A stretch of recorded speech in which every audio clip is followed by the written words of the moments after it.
Hi friends, നമുക്കിന്നൊരു മീൻ മപ്പാസ് വെച്ചാലോ. അതിനാദ്യം ഉപ്പ്, മഞ്ഞൾ, മുളക് പൊടി ഇവ ചേർത്ത് മീൻ പുരട്ടി വെക്കുക ഒരു 10 മിനിറ്റ്.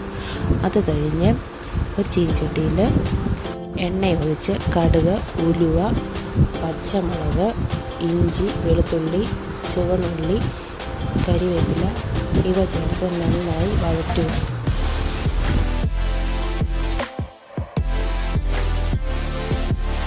അതിലേക്ക് കുറച്ച് മുളക് പൊടി ഇടുക.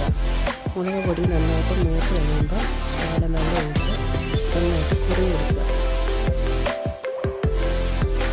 അതിലേക്ക് ആവശ്യത്തിനുള്ള വെള്ളം ഒഴിച്ച് കുടംപുളി ഇട്ട് മീൻ കഷ്ണങ്ങളും ഇട്ട് നന്നായിട്ട് തിളച്ച് കഴിയുമ്പോൾ മൂടി വയ്ക്കുക.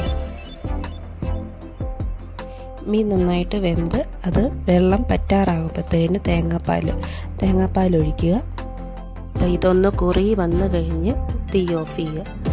ഇതൊന്ന് എല്ലാവരും ഒന്ന് ട്രൈ ചെയ്ത് നോക്കണം.